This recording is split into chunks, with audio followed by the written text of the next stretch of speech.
जी नहमदु व नुसल्ली अला रसूलिहिल करीम अम्मा बाद फ़अऊज़ु बिल्लाहि मिनश शैतानिर रजीम बिस्मिल्लाहिर रहमानिर रहीम वक़ुल जाअल हक़्क़ु व ज़हक़ल बातिल इन्नल बातिला काना ज़हूक़ा। अस्सलातु वस्सलामु अलैका या रसूल अल्लाह। देखिए, इस पत्रकार परिषद का मकसद, ये पत्रकार परिषद जो है दारुल उलूम रज़ाए मुस्तफ़ा व इमाम अहमद रज़ा फ़ाउंडेशन की जानिब से बुलाई गई है।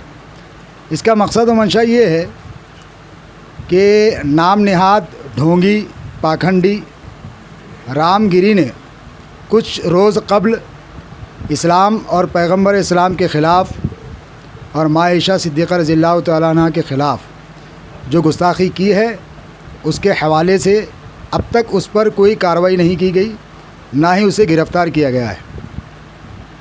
तो इसी मुतालबे को आपके ज़रिए से, प्रेस के ज़रिए से हम शासन और प्रशासन तक पहुंचाना चाहते हैं कि एफ़आईआर दर्ज करने के बावजूद भी उसे गिरफ़्तार अभी तक क्यों नहीं किया जा रहा है।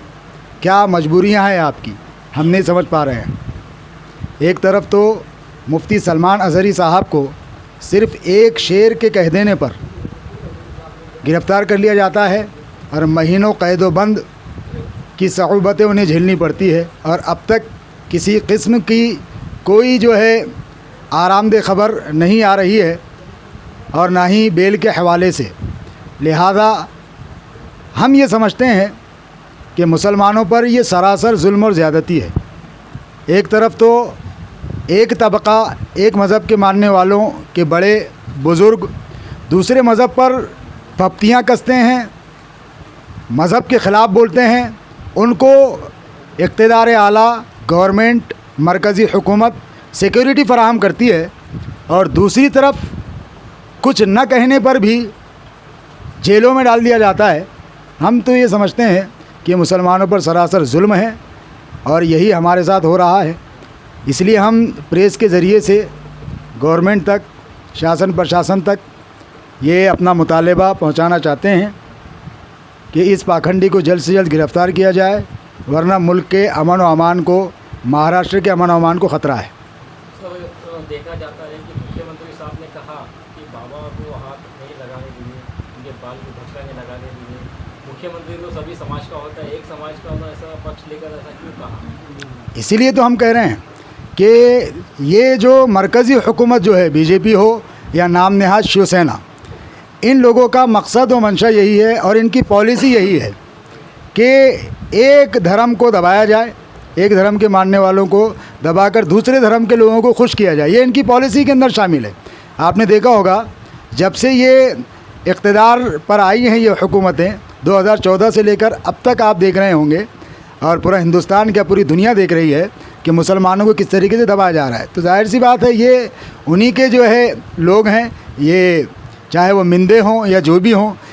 इसका तो काम ये है, इसने कानून की किताब पर हाथ रख कर के शपथ ली। ये पूरे महाराष्ट्र की आवाम का जो है ये लीडर था, लेकिन इसने जो है एक तरफ़ा यानी दोहरी पॉलिसी ये कर रहे हैं। अपने जो है उन लोगों को खुश करने के लिए ये मुसलमानों को दबाने की कोशिश कर रहे हैं, तो और अपनी कोशिश में किसी हद तक ये कामयाब भी होते नज़र आ रहे हैं और प्रशासन भी इनका साथ देता नज़र आ रहा है। तो ये हमारे लिए बड़े अफसोस की बात है कि ऐसा शख्स इक़्तिदार आला बना बैठा है जो कि एक पाखंडी का सपोर्ट कर रहा है, और इस किस्म की जो है धमकियाँ, हम तो इसे धमकी कहेंगे, हम तो इसे अपने लिए चैलेंज समझेंगे कि उसने कहा कि हम बाल को भी धक्का नहीं लगने देंगे। तो ये क्या तुम हमें इश्तियाल दिलाना चाहते हो? लेकिन हम कह देते हैं कि हम कानून के दायरे में रहते हुए जो करना है वो करेंगे। इस पाखंडी को गिरफ़्तार नहीं किया गया तो हम धरना आंदोलन करेंगे, हम जेल भरो आंदोलन करेंगे, हम कुपोषण पर बैठेंगे, हम कोर्ट का दरवाज़ा खटखटाएंगे। जुमा तक के लिए हम वक्त दे रहे हैं कि जुमा तक इसे गिरफ़्तार किया जाए। अगर जुमा तक गिरफ़्तार नहीं किया गया तो फिर आंदोलन का ये सिलसिला ये कभी थमने वाला नहीं है, ये हमेशा चलता रहेगा। हम जानते हैं हम किस तरीके से लोगों को हम खामोश बिठाते आ रहे हैं। इसने कोई छोटी गलती नहीं की, इस पाखंडी ने, इसने पैगंबर इस्लाम के ख़िलाफ़ जो अभद्र कलमे का, अभी मैंने उसका जो है एक इंटरव्यू देखा लोकमत टाइम्स का एक रिपोर्टर उसका इंटरव्यू ले रहा है, तो इंटरव्यू में लोकमत टाइम्स का रिपोर्टर उससे पूछता है कि आपके प्रवचन के अंदर आपको संताप था, बांग्लादेशी हिंदुओं की फ़िक्र आपको थी, आप उसकी फ़िक्र को लेते हुए प्रॉफिट मोहम्मद सल्लल्लाहु अलैहि वसल्लम का तज़किरा आपने क्यों किया? तो ये कहने लगा कि प्रॉफिट मोहम्मद सल्लल्लाहु ताला अलैहि वसल्लम ने जो शादी की, जो निकाह किया, उस पर मुझको आपत्ति है, ये गलत है। और इस बात को लेकर उनके चरित्र पर इसने उंगली उठाने की कोशिश की और ये कहा कि ये मेरे नज़दीक गलत है, इसलिए मैंने कहा, और ये कहा कि मुसलमानों के ग्रंथों में लिखी हुई बात है और शासन इस पर खामोश है, प्रशासन इस पर खामोश है। हम ये कहना चाहते हैं कि अगर इसी तरह से खुली छूट, खुली आज़ादी दी जाए सबको कि वो दूसरे धर्म की वो बात जो उसे पसंद नहीं है अगर वो बोलने लग जाए तो हिंदुस्तान से अमन अमान उठ जाएगा, हिंदुस्तान कहाँ का कहाँ चला जाएगा। अगर हमें इजाज़त दी जाए तो फिर हम भी भगवत गीता पढ़ के सुनाएंगे, फिर हम भी रामायण पढ़ के सुनाएंगे, फिर हम भी वेद पढ़ के सुनाएंगे और बताएंगे फिर उसके अंदर जो हमें नापसंद है कि किसने क्या किया। जिस बात को लेकर के इसने पैगंबर मोहम्मद के चरित्र पर उंगली उठाई है, अरे वही बात है रामायण में लिखी हुई है, वही बात वेदों में है, वही बात भगवत गीता में है।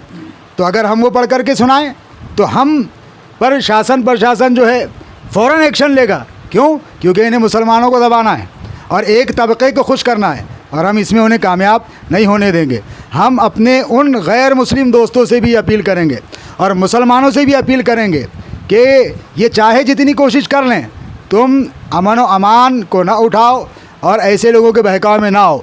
और मैं अपने उन गैर मुस्लिम दोस्तों से कहना चाहूँगा कि ऐसे पाखंडी संतों की बातों में ना आते हुए अपने मज़हब, अपने धर्म को पढ़ो तो तुम्हें पता चलेगा ये पाखंडी संत जो तुम्हें तालीम दे रहे हैं ये तुम्हारे मज़हब की तालीम नहीं है। वेद हमने पढ़ी है, भगवत गीता हमने पढ़ी है, रामायण हमने पढ़ी है।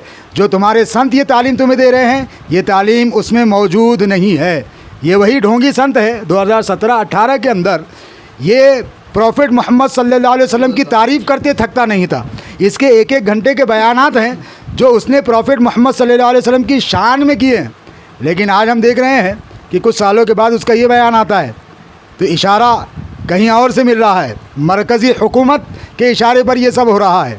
लिहाजा हम प्रशासन से पुरज़ोर अपील करते हैं कि इस नाम नेहाद पाखंडी संत को जल्द से जल्द गिरफ़्तार किया जाए, कैफ़र किरदार तक पहुंचाया जाए, वरना आंदोलन होंगे, धरने होंगे कानून के दायरे में रहते हुए और कोर्ट का दरवाज़ा भी हम खटखटाएंगे, जेल भरो आंदोलन भी होगा इंशाअल्लाह तबारक व तआला। सर ये बार बार हादसे होते हैं, मुसलमानों के खिलाफ बोलते हैं, नबी के खिलाफ बोलते हैं, तो इसके लिए क्या एक बिल बनना चाहिए केंद्र सरकार की ओर से, आपको क्या कहना चाहिए? देखिए, इस पर एक बिल जो है पेश किया गया था, इससे पहले भी महाराष्ट्र गवर्नमेंट के सामने भी बिल पेश किया गया था और दीगर जो है प्रांतों में भी बिल पेश किया गया था, लेकिन अब तक उस बिल पर भी कोई कार्रवाई नहीं की गई है, उस बिल को आगे नहीं बढ़ाया गया है। जबकि बिल बनना चाहिए। हम तो कहते हैं कि बार बार इस्लाम और पैगंबर इस्लाम के ख़िलाफ़ जो ये बकवासें बकते हैं, ये भी हमारा मुतालिबा है कि इस पर जो है सख्त कलम इस पर जो है आनी चाहिए, सख्त कानून इस पर बनना चाहिए।